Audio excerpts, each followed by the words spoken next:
Hola a todos, todas, ¿cómo están? Bueno, en esta clase lo que vamos a hacer es introducir un modelo para la geometría hiperbólica, uno de los más famosos, que es el modelo del disco de Poincare. Pero para ver que ese modelo efectivamente es un modelo, tenemos que hacer algunas consideraciones preliminares, recordar algunas cuestiones básicas de geometría euclidiana y algunas cuestiones muy básicas de variable compleja. Esencialmente, vamos a definir lo que es una transformación de Möbius y mostrar que una transformación de Möbius es conforme, es decir, es una aplicación, un tipo de aplicación que preserva ángulos. Bien, nada más que eso. No vamos a necesitar por el momento mucha más maquinaria de variable compleja. Solo eso, ¿no? Para ver que las cosas funcionan bien en el modelo del disco de Poincare y que por lo tanto todo lo que sucede ahí representa bien la geometría hiperbólica. Entonces, antes vamos a recordar algunas cuestiones. Supongo que ustedes tienen una circunferencia. Bien, tienen un punto arbitrario. Vamos a suponer que el punto es exterior a la circunferencia, un punto P. Entonces consideran dos rectas de este tipo, ¿bien? Que cortan en dos puntos a la circunferencia, digamos en el punto S, T, R y Q. ¿Bien? Entonces lo que vamos a ver es que, bueno, si quieren el teorema, es que PS por PT, o sea, la longitud de este segmento multiplicado por la longitud de este segmento, va a ser igual a la longitud de este por la longitud de este. Es igual a PQ por PR. ¿Okay? ¿Cómo demostramos esto? Bueno, consideren, vamos a hacer unas consideraciones preliminares. Bien. Consideren este cuadrilátero inscrito en la circunferencia, cuadrilátero RQST. Entonces lo que tienen que recordar, esto lo escribo acá y lo borramos rápido, es que si ustedes tienen en general un cuadrilátero inscrito en una circunferencia, supongan este, entonces este ángulo de acá más este ángulo B, beta, es siempre igual a 180. ¿Okay? ¿Por qué? Bueno, eso sigue de un hecho básico de geometría euclidia, que es que si ustedes tienen, este es un ángulo inscripto, este es el correspondiente ángulo central, entonces el ángulo central es siempre el doble del ángulo inscripto, o sea, esto es 2 alfa, y análogamente esto es 2 beta. Ese es un hecho básico de geometría euclidiana que seguramente recuerden, de manera tal que 2 veces A más B es 360, con lo cual A más B 180. Y entonces, venimos acá, entonces yo tengo, supongo que llamo a este ángulo alfa, y este ángulo beta, y este ángulo lo llamo gamma, y este ángulo lo llamo delta. ¿Bien? Entonces, ¿qué es lo que tenemos? Nosotros tenemos que alfa más beta es igual a 180. ¿Bien? Pues la observación que acabamos de hacer, pero también sé que si yo llamo a este ángulo X, también sé que y llamo a este ángulo Y, también sé que alfa más Y es igual a 180. De manera tal que de acá obtengo que beta es igual a Y. Este ángulo es igual a este. Análogamente, si yo considero ahora gamma más delta igual a 180 y considero el hecho de que gamma más x también es igual a 180, lo que yo tengo es que x es igual a gamma.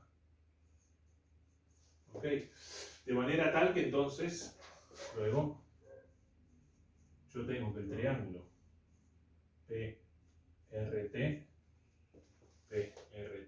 va a ser semejante al triángulo PQS. ¿Bien? Porque tiene todos los ángulos iguales. ¿Ok? Este ángulo es igual a este ángulo es igual a este, y este ángulo es en común. Bien. De manera tal que entonces, si yo por ejemplo considero el triángulo PQS, considero el lado opuesto a I, es SP, PS, y considero el lado opuesto a X, es PQ. Esta proporción se tiene que mantener, son triángulos semejantes, entonces vengo al triángulo PRT y hago el mismo razonamiento. Este ángulo ahora es este de acá, entonces el lado opuesto a este es PT. Y el lado opuesto a este de acá sería beta, el lado opuesto a beta es RP o PR.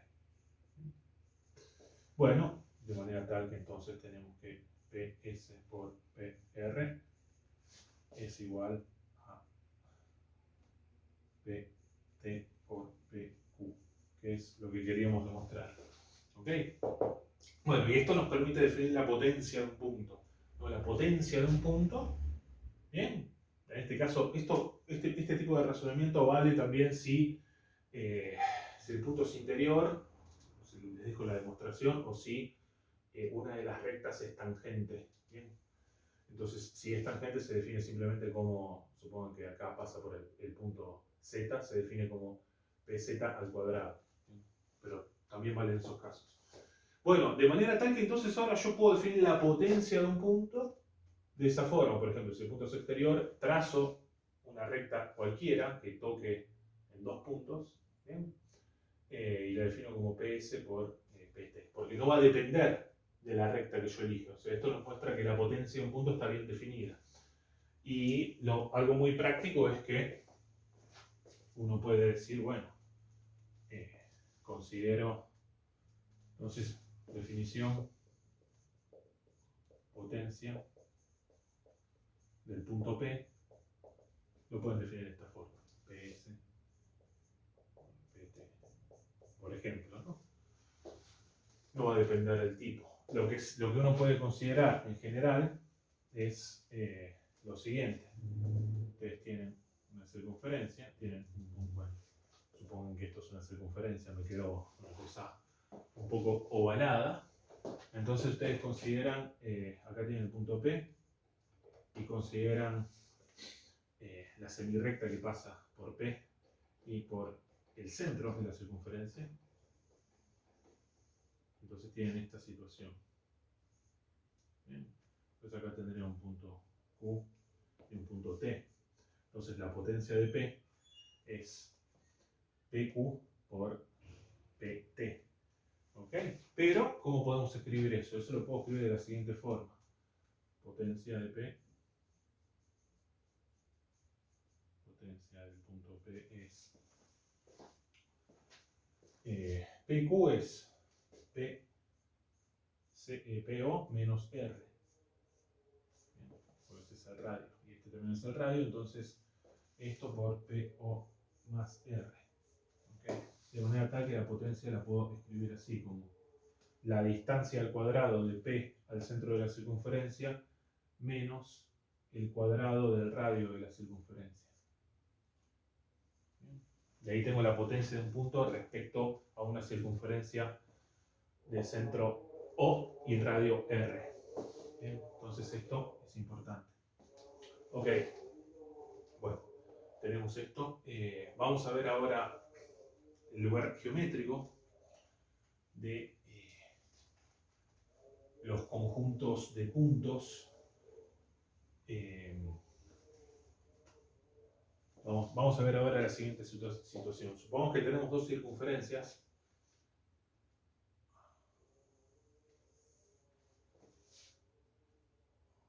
Y yo quiero saber cuál es el conjunto de puntos que tienen la misma potencia respecto a las dos circunferencias. ¿Okay? Entonces lo que vamos a hacer es lo siguiente. Consideren, supongo que esta tiene centro O1 y esta tiene centro O2. Consideramos el segmento que une esos centros. Supongan que tienen un punto P. Un punto P que tiene la misma potencia en relación a ambas, ¿no? Entonces, vamos a advertir lo siguiente. Consideramos ahora la recta perpendicular a el segmento que une los centros de las circunferencias y que pasa por P. Déjenme ver si esto está grabando. Bien, sí. Ok, entonces consideran esta situación. Y este punto de intersección lo llaman H. Okay. Entonces, veamos pues qué podemos hacer acá con esto. Supongo que esta tiene radio 1 y esta tiene radio 2. Entonces, por hipótesis,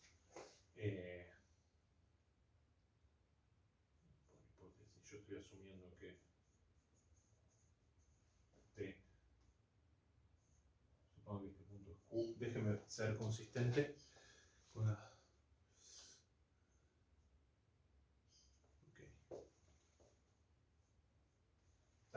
Disculpen, a este punto, estos puntos en realidad no hace falta. A este punto lo vamos a llamar Q. ¿Bien? Entonces, por hipótesis, yo asumí que este punto tiene la misma potencia respecto a ambas circunferencias. Entonces, lo que significa es que PO, por lo que vimos recién, PO, PO1 al cuadrado menos R1 al cuadrado va a ser igual a PO2 al cuadrado menos R2 al cuadrado. Eso es lo que estoy asumiendo como hipótesis. ¿Okay? Bien, pero tengo otra cosa acá que es la siguiente. Yo estoy considerando esta perpendicular. Entonces yo podría aplicar Pitágoras en ambos triángulos. Además tengo que, tenemos, entonces P O1 al cuadrado va a ser igual a O1Q al cuadrado más PQ al cuadrado y P O2 al cuadrado va a ser igual a P, PQ al cuadrado, O2Q al cuadrado más PQ al cuadrado. Okay. Bien, veremos esto. Bien. Entonces,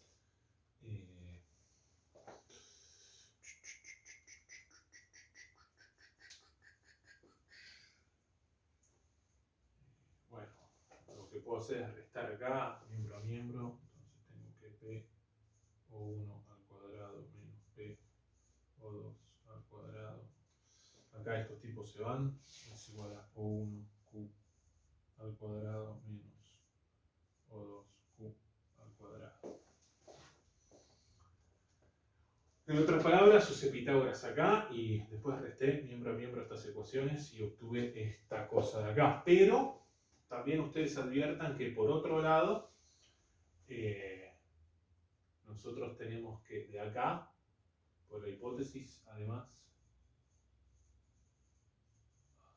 P O1 al cuadrado menos PO2 al cuadrado es igual a R1 al cuadrado menos R2 al cuadrado.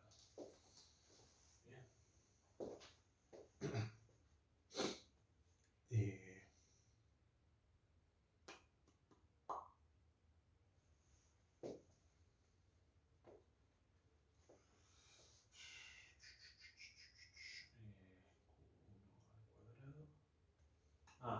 Lo que vamos a hacer, vamos a hacer lo siguiente. Venimos acá, tenemos P Q O1 al cuadrado menos Q O2 al cuadrado. Lo podemos escribir, bueno, es igual a esto, pero esto a su vez lo podemos escribir como P O1 al cuadrado menos R1 al cuadrado más P O2 al cuadrado menos R2 al cuadrado. Y acá colocamos la corrección, entonces sería más R1 al cuadrado menos R2 al cuadrado. ¿Ok? A ver si esto se ve bien. A ver, ¿consiguen ver bien? Sí. Quedó bien grabado. En otras palabras, escribí esto de otra forma, ¿no? Simplemente acá le sumo R1 al cuadrado y le resto R1 al cuadrado y acá lo sumo. Acá lo estaría sumando y acá lo estaría restando. ¿Ok? Ahora, esta cosa de acá es la potencia de P. Y esta cosa de acá también es la potencia de P. Es decir, estos tipos son iguales, ya lo sabemos. Entonces, esto nos va a quedar R1 al cuadrado menos R2 al cuadrado. ¿Okay? ¿Por qué? Porque por hipótesis, esto es igual a esto. ¿Bien? Ok. Entonces tenemos eso. Bien.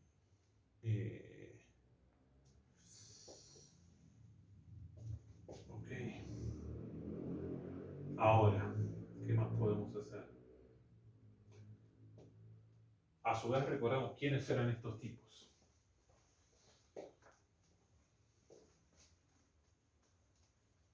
¿Quiénes eran estos tipos de acá? Bueno, este tipo es PO1 al cuadrado menos PQ al cuadrado. Y este de acá es PO2 al cuadrado menos PQ al cuadrado. Es igual a R1 al cuadrado menos R2 al cuadrado. Okay.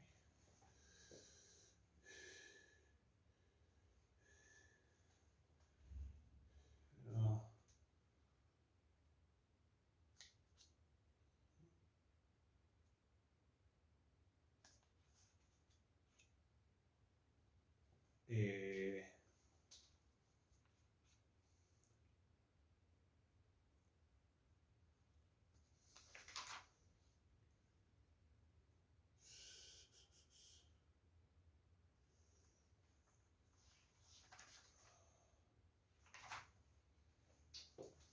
Disculpe. Eso está bien, pero entramos en un círculo vicioso. Lo importante es ver esto. Esto, ¿cómo lo puedo escribir? Como QO1 más QO2 por QO1 menos QO2 R1 menos R2 al cuadrado. Ahora, ok, entonces tenemos esto. Ahora, esto es constante, ¿no? Eso es constante. Okay. Y estas distancias también son constantes, porque este tipo está únicamente determinado, ¿no? De manera tal que, como todo esto es constante, lo que vamos a tener es que si yo hubiese tomado otro punto acá, también tendría la misma potencia. ¿Okay? No, porque observen que acá la potencia solo va a depender de esto, que es constante, de esta distancia y de esta distancia, que también es constante. Pero si yo tomase otro punto que estuviese acá, tendría exactamente la misma potencia. ¿Okay? Por esta observación. Bien, que eso lo tienen en la página 146. ¿Ok? Perfecto. Bien, en otras palabras, no depende de la elección de este punto. O sea, este razonamiento yo lo podría hacer nuevamente. ¿Bien? Porque el punto Q quedaría determinado. Quedaría determinado porque este constante y estos tipos también. ¿Okay? Entonces, estamos bien. Y la recíproca también vale. De manera tal que entonces, el conjunto de puntos respecto de dos circunferencias, en este caso de nuestra demostración, que nos intersectan, está dado por una recta que es perpendicular a el segmento que une los centros de ambas circunferencias. ¿Ok? Bien, eso lo tienes en la página 146. Eh, bien, después esto se lo conoce como eje radical. Eje radical entre las dos circunferencias con centros especificados y radios especificados.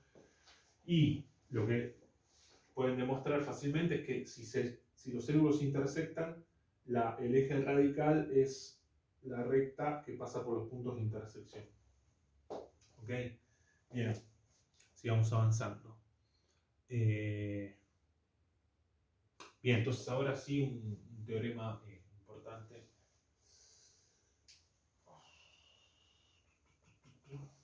Entonces, teorema.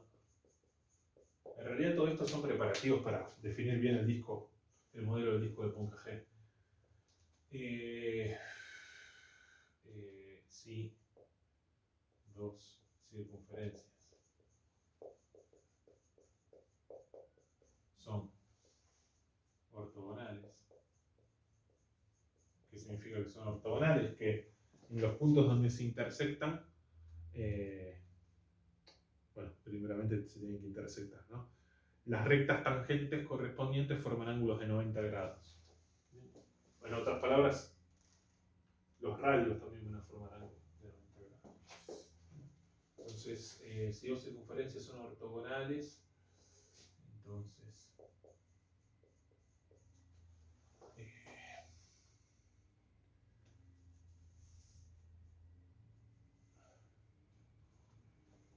entonces el cuadrado de un radio, perdón, cuadrado de un radio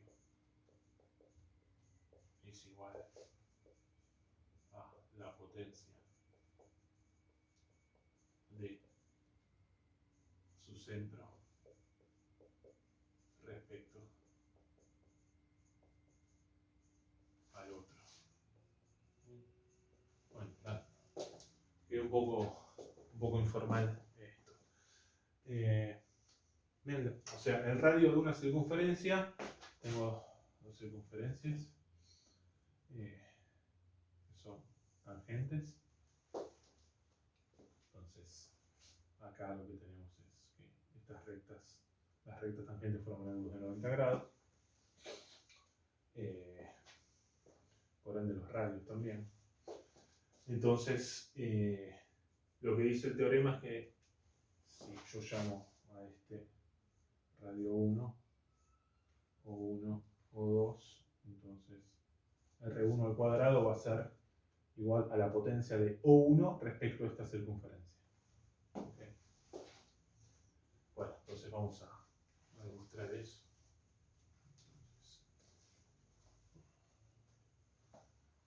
¿Cuál es la situación? Entonces, bueno, usemos este modelo. Yo quiero mostrar que, borrar las tangentes, yo quiero mostrar que R1 al cuadrado es igual a la potencia de este punto respecto a esta circunferencia. Entonces queremos mostrar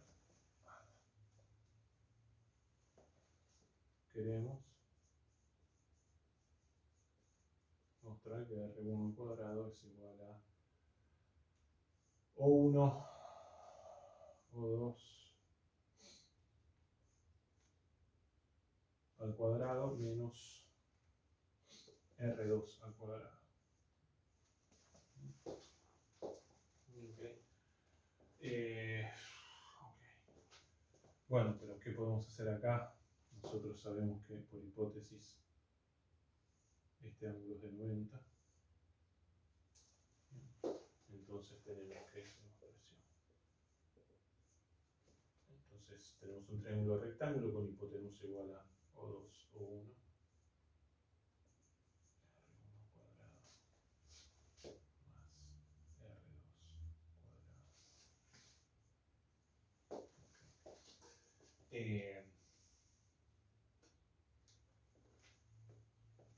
Bueno, entonces ahí tenemos R1 al cuadrado, bueno, O2, O1 al cuadrado menos R2 al cuadrado. Bien, es simplemente hacer esa observación.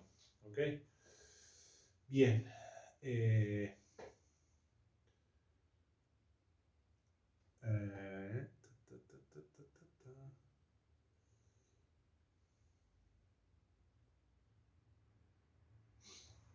Ok, nada más que eso.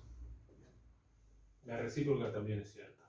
Bueno, bien, entonces ya tenemos casi todos los preparativos para mostrar que es lo que estamos buscando. Nosotros queremos... Entonces...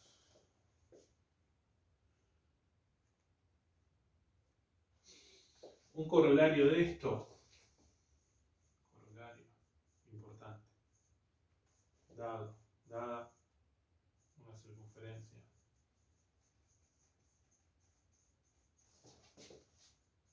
epsilon, existe una única circunferencia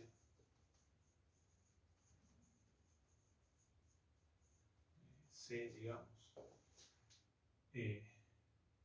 con centro P exterior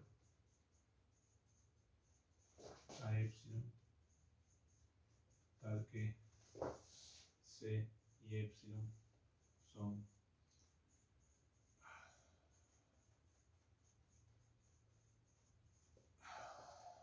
son perpendiculares. Okay. Y bueno, va a existir una sola porque observen, si son perpendiculares tiene que valer esta relación, ¿ok? Pero esta relación depende, fíjense, depende del radio, de una de las circunferencias, del radio de la otra, y depende de los centros de las circunferencias, ¿ok?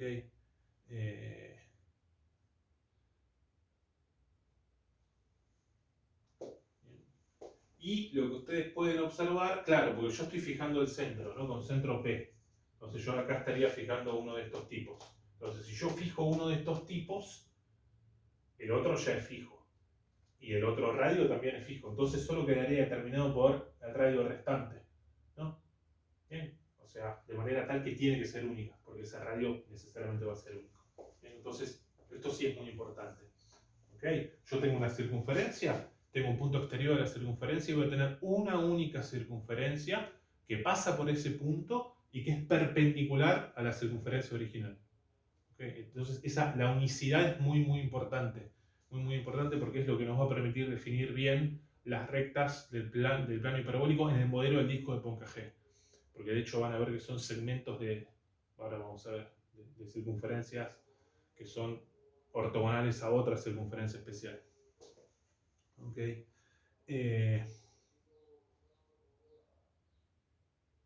Y aún más. Bueno, ya tenemos esto. Esto es muy importante.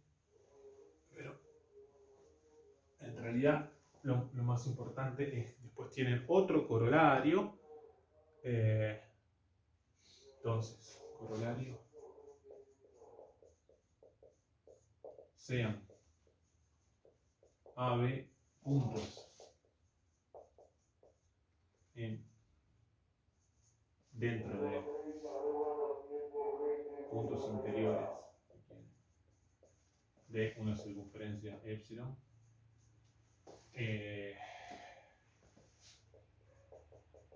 Existe una única circunferencia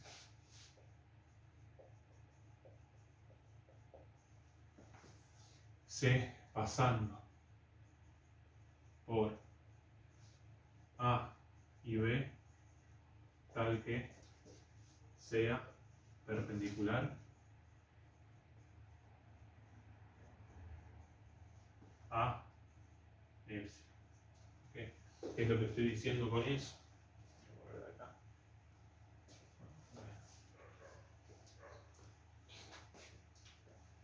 Estamos diciendo esto.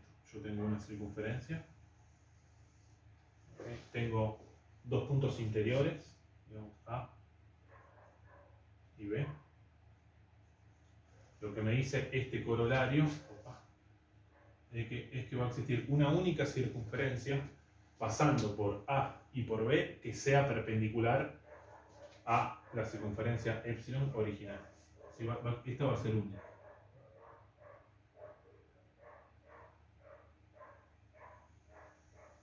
Bien, va a existir una única circunferencia que sea perpendicular a la circunferencia original y que pase por A y por B. ¿Ok?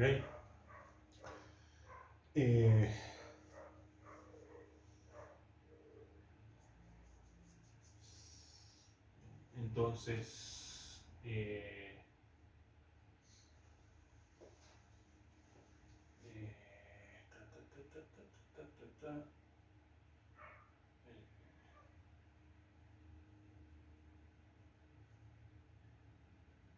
entonces, ¿qué es lo que vamos a hacer? Bueno, consideramos el segmento AB, segmento euclidiano. Consideramos la mediatriz. ¿Bien? Consideramos la mediatriz.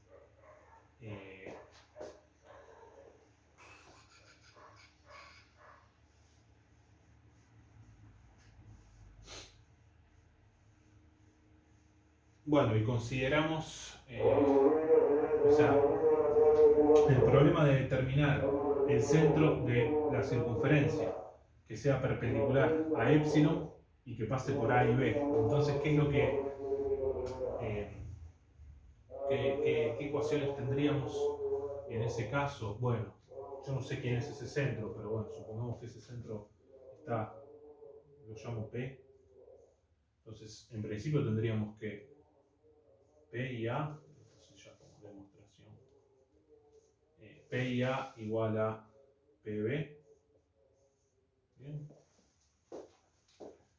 Ok, porque pasa por esos puntos, ¿no? Y el radio es constante. Y con la notación que usábamos antes,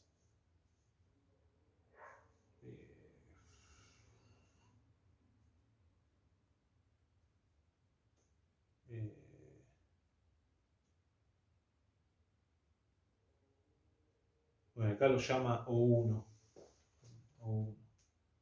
Soy consistente para no confundir. O1A igual a O1B igual a el radio de esa otra circunferencia. Esta es nuestra circunferencia original de radio 1.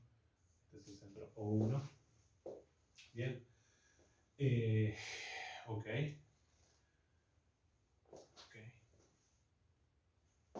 Entonces tiene que valer eso, pero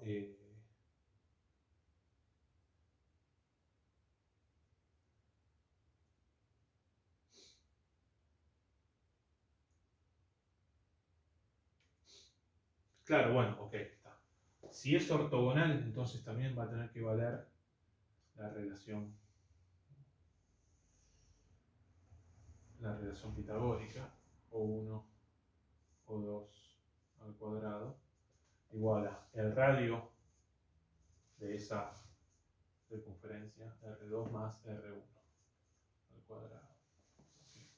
Ahora, si yo considero ese problema, la solución es única, ¿no?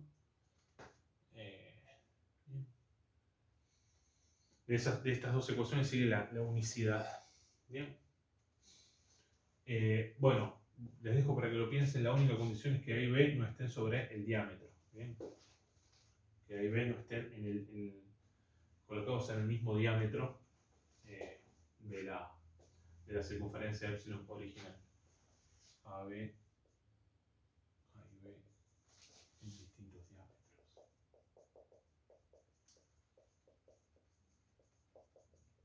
¿Okay? Entonces existe una circunferencia y es única. Bueno, eso es como muy importante. Observen que eso sigue de las ecuaciones estas, ¿no? Porque estos tipos van a estar fijados. Está. Muy bien. Es decir, sigue de lo anterior. Bueno, entonces ahora, con todo esto, queríamos llegar a esto. ¿Por qué? Porque eso es lo que nos permite definir el modelo del disco. Entonces, esencialmente podemos tomar un disco unitario, una circunferencia unitaria en el plano complejo, y vamos a definir vamos a hacer lo siguiente, vamos a definir como rectas, acá tenemos el centro, vamos a definir como rectas en el modelo del disco de Poincare o los diámetros, todos los diámetros van a ser rectas, todos los diámetros van a ser rectas, o dados dos puntos A y B, defino la recta hiperbólica en el modelo como el segmento, ¿no?, de circunferencia que pasa por A y por B y que es, al disco lo voy a llamar así, y que es, o epsilon si quieren, como antes, y que es perpendicular a epsilon. Y todo el trabajo ese de trabajar con potencias de un punto es para decir que entonces esa circunferencia es única. Eso es importante para garantizar la unicidad de una recta que pasa por dos puntos, ¿no?, que es el axioma 1, que es común a la geometría euclidiana y a la geometría hiperbólica. Dados dos puntos, pasa una única recta que los une. Entonces, ahí todo eso fue solo para mostrar eso y mostrar que eso es consistente. ¿Okay? Y bueno, el modelo es ese. El modelo es, las rectas son o rayos de perpendiculares, o si los puntos no están en el mismo diámetro, entonces consideramos esa circunferencia que es perpendicular a epsilon, que es única y que pasa por A y por B. Y así podemos definir todo. Bueno, ahora resta ver que esto satisface los otros axiomas. Que todo esto funciona. Ok, bueno, entonces este es el modelo del disco de Poincare.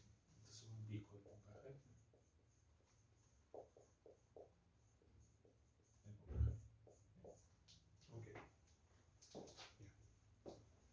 Okay. Entonces ahora lo que tenemos que hacer es, vamos a recordar algunas cuestiones de análisis en variable compleja.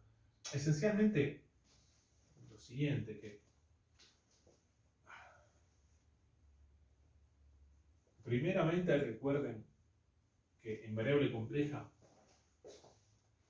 también vale la regla de la cadena. Entonces la observación que yo quería hacer es solo la siguiente. Me quedé sin tinte. Vamos a ir dando.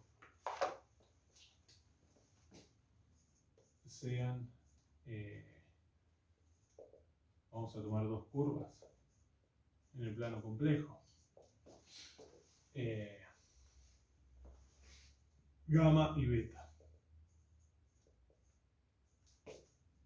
Dos curvas en el plano complejo. Y sea f una función compleja diferenciable.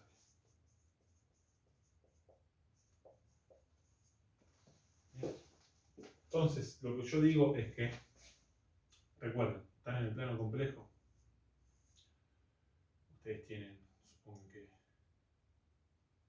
tienen una curva, tienen otra curva, esta es gamma, esta es beta. Recuerden que definimos los ángulos, ¿no?, como, yo considero acá la recta tangente, el segmento tangente, ¿bien? Que va a ser la derivada de este camino, en C, esta curva, y considero acá este. ¿Bien? Entonces, el ángulo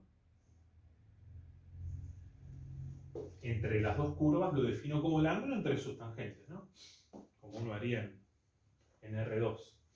¿Bien? El ángulo entre sus tangentes. Bueno, lo que va a suceder es que si yo aplico f, siendo que f es diferenciable y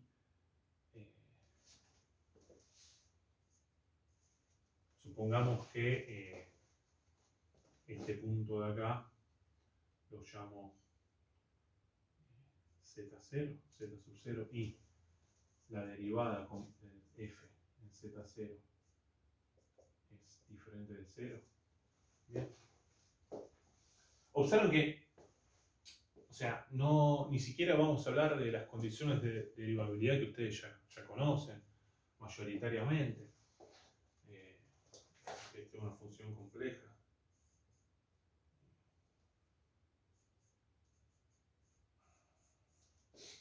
entonces esto en general tiene esta forma, ¿no? Va a haber una función que va a dar la parte real y otra función dependiente de x e y que va a dar la parte compleja. Bueno, si es diferenciable, entonces valen las ecuaciones de Cauchy y Riemann. ¿Okay?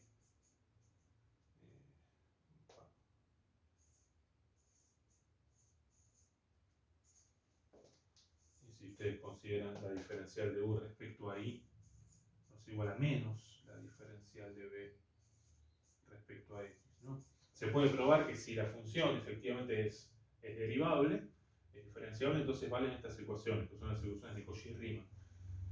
Pero ni siquiera vamos a usar esto. No, solamente vamos a usar que vale la regla de la cadena. Por la clase B es lo único que necesitamos. Entonces, yo aplico F y lo que digo es que luego el ángulo, opa, me quedé sin tinta.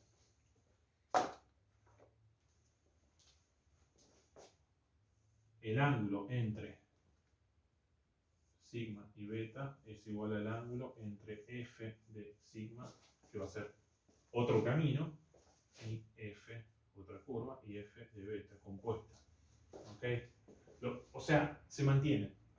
Eso es una aplicación, se dice que cuando se mantienen los ángulos se dice que es una aplicación conforme, bien, técnicamente. La demostración es simple porque sigue de la regla de la cadena. Yo tengo que este ángulo lo defino como el ángulo de las tangentes. Mejor vamos a poner así. Este ángulo lo defino como, por definición, como yo les dije, es el ángulo entre las tangentes. Entonces, es esto.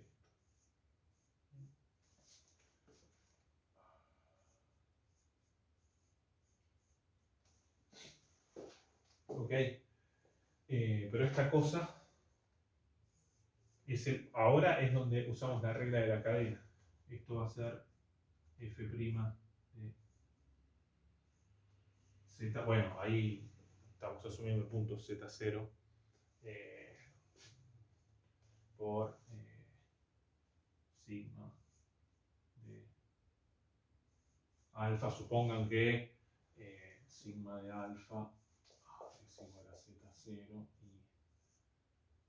beta de c es igual a z0, ¿no? Que parten de ahí, ¿no? Supongamos. Ok. Entonces partirían de ahí, ¿no? Sin pérdida de generalidad. Entonces acá esto me queda f' de z0 por beta' de c. Eso es por la regla de la cadena, que vale en variable compleja. Ahora, este ángulo, observen, es el ángulo entre estos tipos, entre estos vectores. Y esto de acá es una constante, que no va a afectar al ángulo. No lo afecta. Entonces, porque además es diferente de cero. Esa es la observación clave. Entonces esto es igual a el ángulo entre estos tipos, que es el ángulo entre A y B. Alfa y beta. Gamma y beta. Bien, me estoy quedando sin tinta. Ok, entonces... Uy, Dios. A ver si tengo un fibrón un poco más decente. Bueno, entonces esto preserva ángulos. Una aplicación conforme preserva ángulos. Vamos a introducir ahora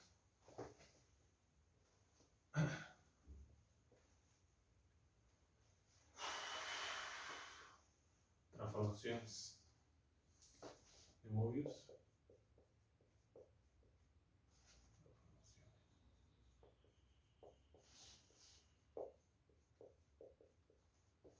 Son transformaciones de este tipo.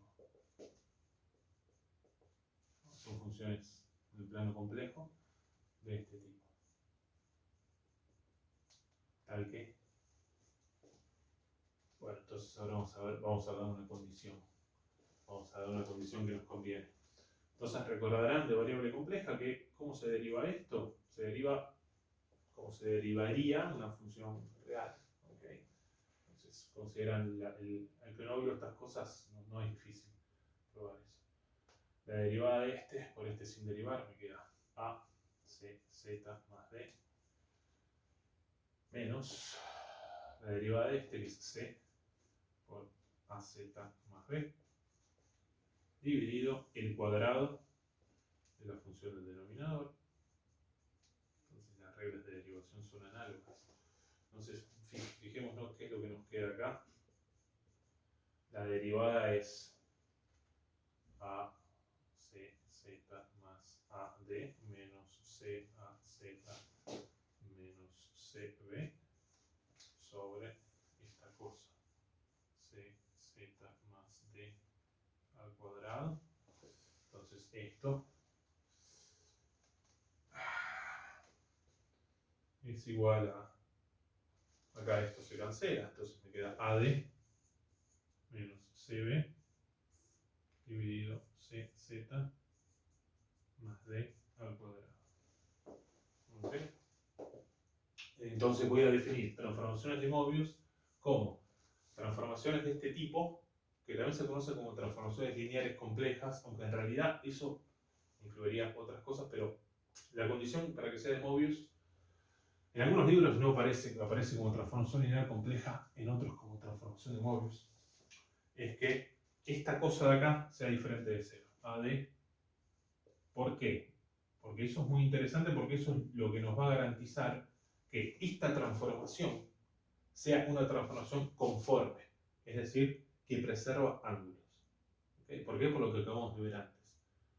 Por el teorema que vimos recién, básicamente casi todas las... O sea, si esta cosa nunca es diferente de cero, su derivada, perdón, nunca es diferente de cero, entonces es conforme. Preserva ángulos, ¿okay? De curvas, como vimos recién. Excelente. Bien. Okay. Por eso lo definimos de esta forma. Entonces, lo que podemos decir es que la derivada, luego f' de z, es diferente de 0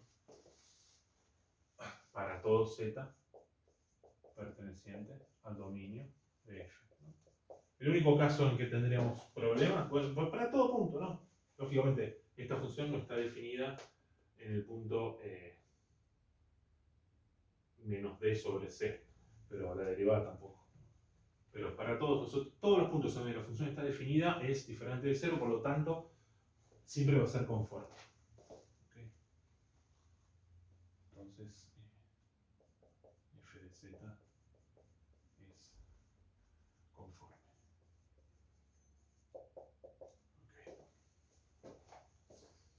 Okay. Bien. Bien. Entonces, un asunto interesante que vale la pena mencionar es que estas aplicaciones, observen que por definición f de z no puede tener más de dos puntos fijos. F de z no puede tener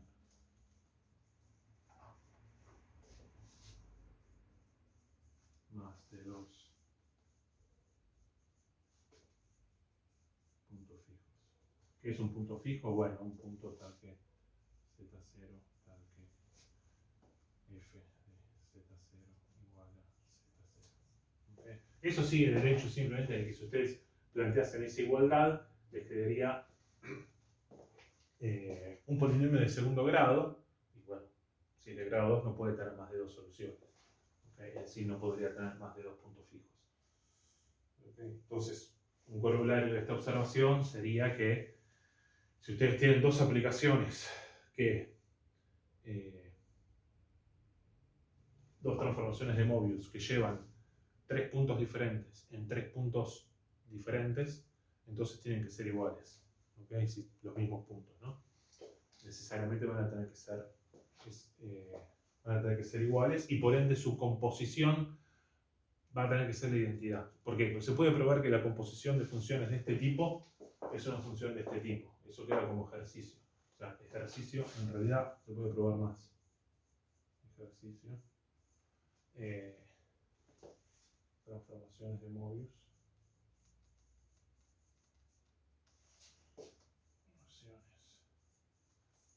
Mobius.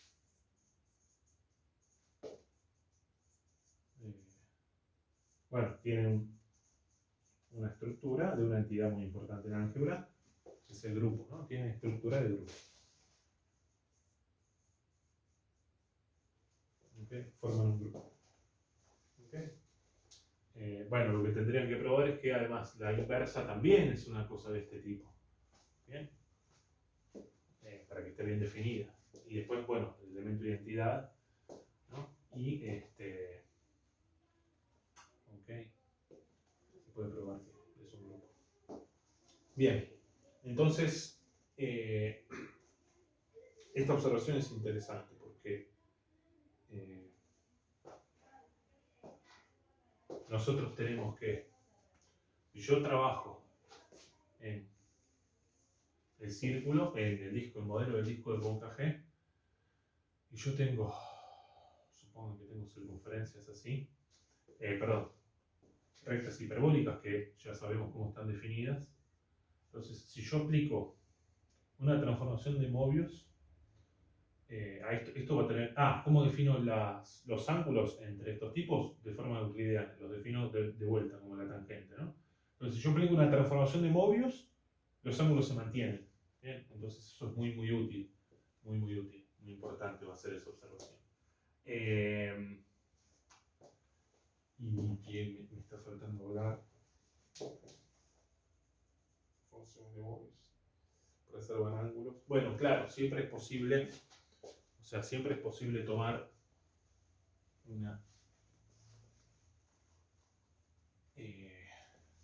una transformación de Mobius que vaya de el disco unitario en el disco unitario. ¿Bien? O sea, eso siempre se puede hacer.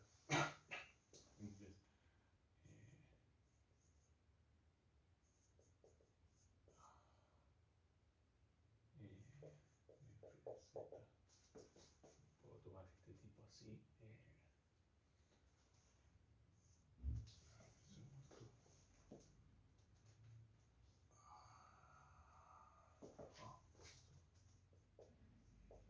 Bien, entonces, ejercicio para ustedes.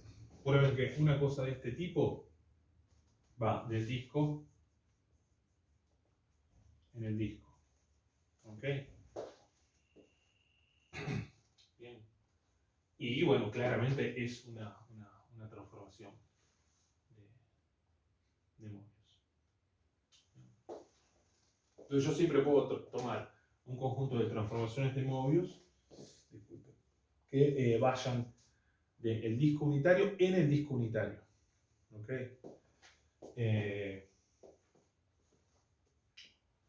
Bien. Eso es muy importante.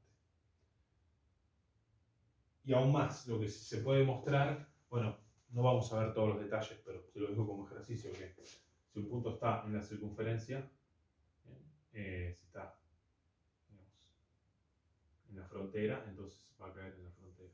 Si el tipo está acá, va a caer acá, supongo. Ok, bueno, entonces en el próximo video vamos a ver que efectivamente este modelo funciona. Por ahora solo probamos que el axioma 1. ¿Okay? Pero vamos a definir una función distancia, ¿bien? Que va a tener en cuenta algo que se conoce como razón cruzada, y vamos a probar que esa función distancia satisface cosas que uno espera de una distancia. Por ejemplo, la desigualdad pitagórica. ¿Bien? Y después vamos a probar que